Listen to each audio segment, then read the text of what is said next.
Assalamualaikum warahmatullahi wabarakatuh. Himpana Banyumas rahimani wa rahimakumullah.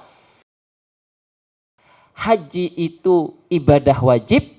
Haji itu di bulan yang ditentukan. Sama seperti udhiyah. Menyembelih binatang kurban itu di hari yang sudah ditentukan dan di bulan yang sudah ditentukan. Ustadz, saya proyeknya itu cair nanti di bulan Muharram. Boleh nggak saya kurban di bulan Muharram? Nggak boleh. Emang mau nunggu jenengan nggak kurban juga nggak apa-apa. Masa kita mau nunggu jenengan terus kita akhirnya di bulan Muharram kurbannya? Nggak begitu syariat. Makanya bagi yang mampu berkurban. Berkurban itu bagi siapa? Bagi yang mampu. Kalau misalnya cair pasti jelas ya di bulan Muharram, ya pinjam dulu lah. Boleh minjem untuk berkurban. Minjem dulu, saya mau beli sapi harga 25 juta. Saya ingin berkurban sapi. Ya, ini afdal, berkurban sapi sendiri itu lebih baik. Sebagaimana sabda Nabi SAW, man roha fil waqtil awal faka'annama qarraba badanah, wa man roha fil waqtil thaniyah faka'annama qarraba baqarah, wa man roha fil waqtil thalithah faka'annama qarraba ghanam, ila akhiril hadis. Nah ini juga kata para ulama menunjukkan fadilah bahwa berkurban unta, semakin besar binatang tersebut semakin afdal, semakin baik. Yang kedua sapi, yang ketiga kambing. Nah, begitu. Yang keempat ayam. Apa iya? Boleh berkorban pakai ayam, Pak? Oh, ayamnya 1000, Ustaz. Nah, tetap tidak dibolehkan karena tidak disyariatkan berkorban dengan ayam. Apa maning telur ayam? Lah iya, ora ulih. Jelas badan? Jelas nggih? Berarti di bulan Zulhijjah khususnya kita disuruh napa? Berzikir dengan zikir takbir. Allahu Akbar, Allahu Akbar, Allahu Akbar tadi. Monggo, nanti mulai kita amalkan insyaallah berkah. Allah berikan kemudahan, Allah berikan pahala yang besar insyaallah. Amin ya rabbal alamin.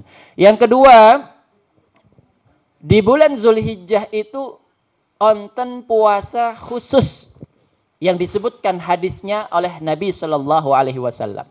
Kalau kita mengambil cerita bagaimana Ibnu Umar, para sahabat Nabi, ya dari kalangan sahabat, mereka juga mempraktekkan puasa 9 hari di bulan Zulhijjah. Para ulama-ulama sebagaimana Al-Hasan Al-Basri, Ibnu Sirin, Al-Imam Qatadah, ini juga mempraktekkan puasa 9 hari di bulan Zulhijjah. Wa kana Rasulullah sallallahu alaihi wasallam yasumu tis'a Dzulhijjah.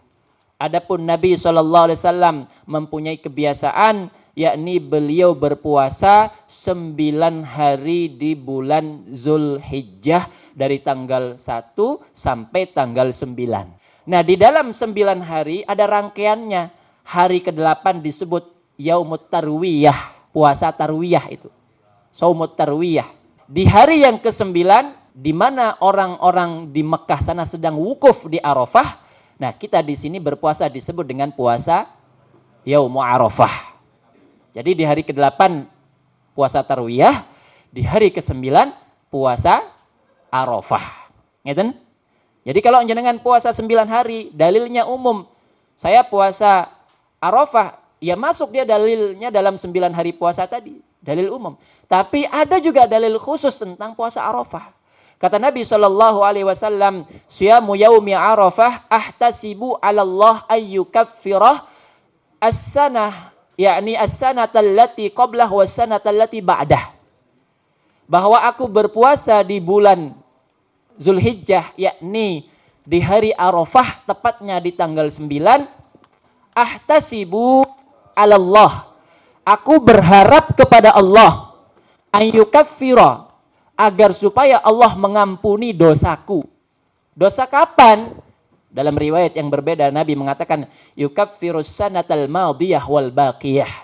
Mengampuni dosa setahun yang lalu dan setahun yang akan datang. Berarti orang yang berpuasa Arafah niki akan diampuni dosane sanatain, 2 tahun, madiyah wal baqiyah, yang lalu dan yang akan datang. Senang boten Pak Ibu? Senang banget.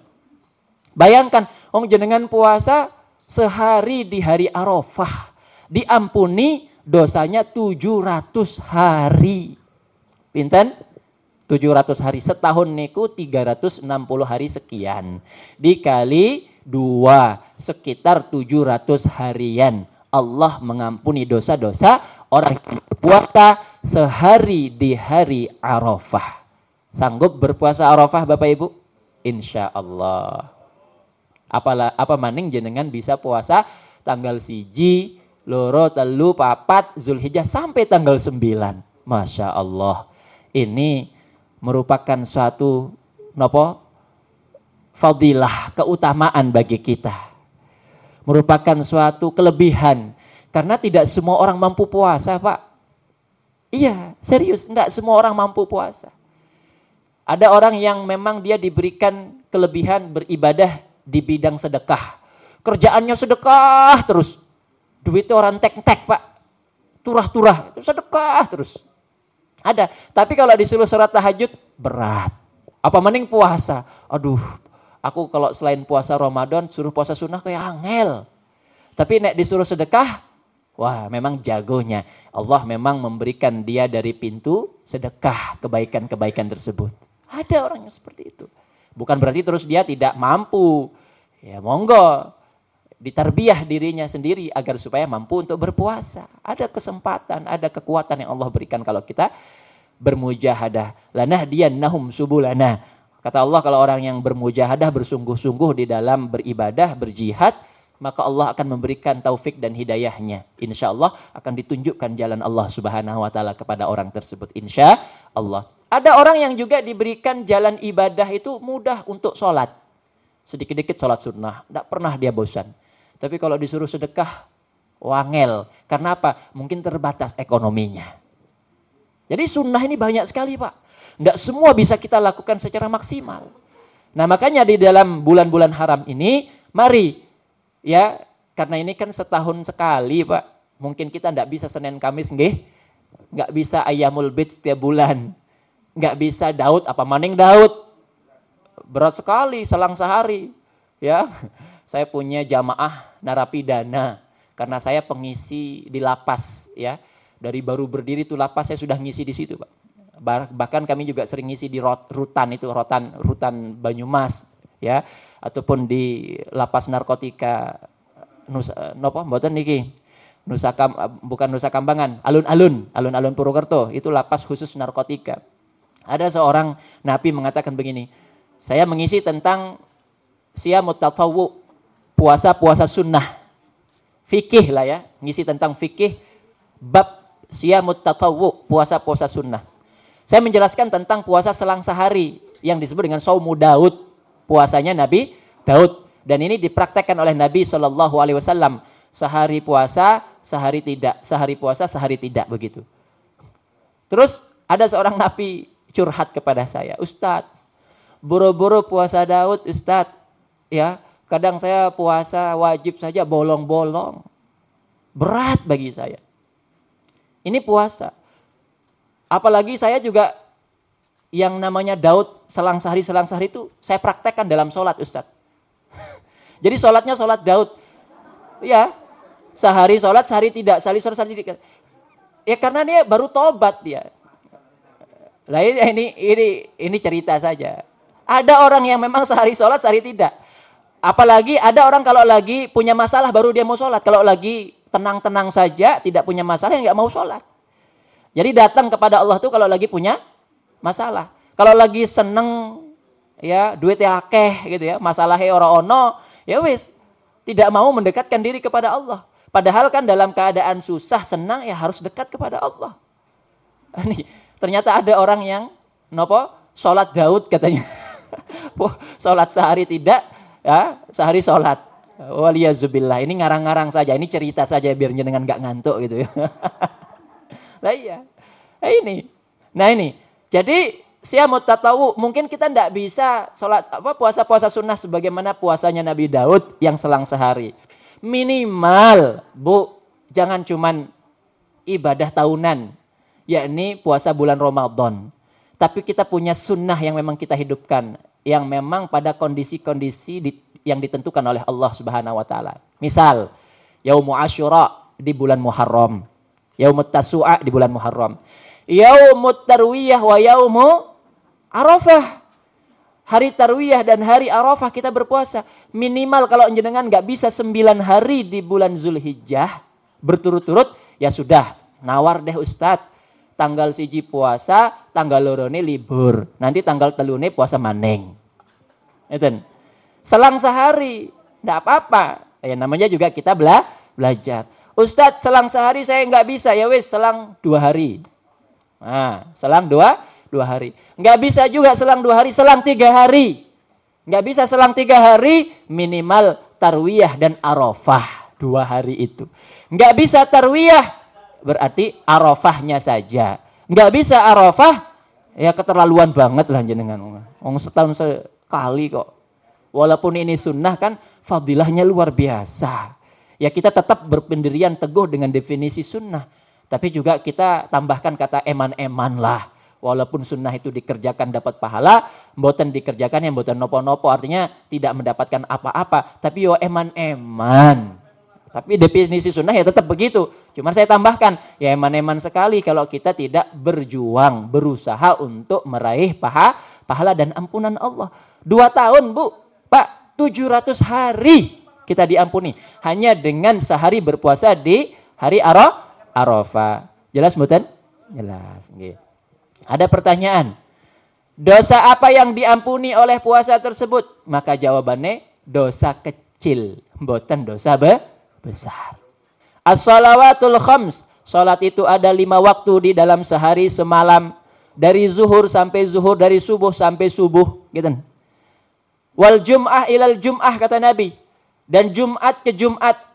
Wa Ramadan ila Ramadan. Ramadan ke Ramadan berikutnya. Yukaffiratun ma bainahunna. Mukaffiratun ma bainahunna. Ada ampunan di tengah-tengah itu.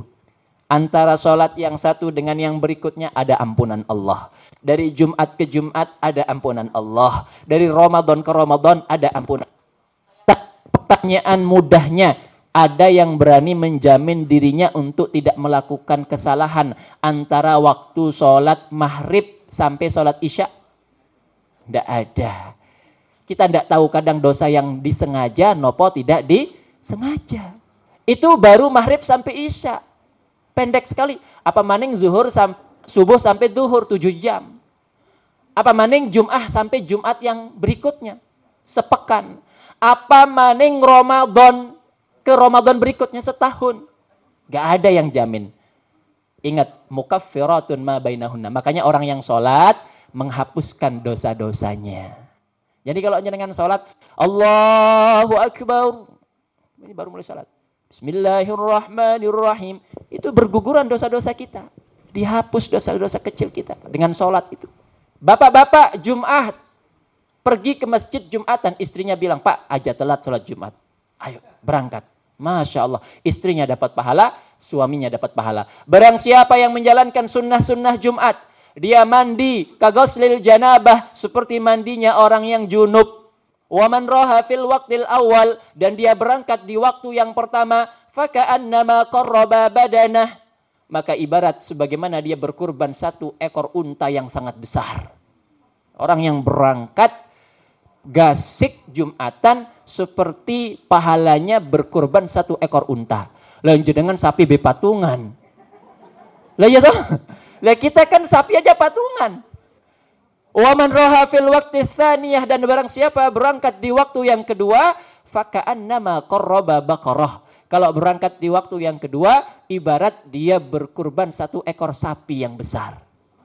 Masya Allah. Ini berangkat Jumat gasik, Pak. Ya, apalagi disambi dengan sunnah-sunnah yang lain. Masya Allah. Ya. Barang siapa yang berangkat di waktu yang ketiga, wa man raha fil waqti tsalisah faka'annama qarraba ghanam. Ini kalau berangkat di waktu yang ketiga sebagaimana dia berkurban 1 ekor mboten kambing, domba. Dan barang siapa yang berangkat di waktu yang keempat, rabi'ah, faka'annama qarraba dajjajah, sebagaimana dia berkurban 1 ekor ayam. Wa man raha fil waqtir akhirah khamisah faka'annama qarraba bayda. Kalau dia berangkatnya di akhir-akhir, khatib sudah mulai assalamualaikum, baru dia datang. Tergesa-gesa. Ini pahalanya sebagaimana dia berkurban 1 butir telur puyuh. Terima kasih. Assalamualaikum warahmatullahi wabarakatuh. Waalaikumsalam warahmatullahi wabarakatuh.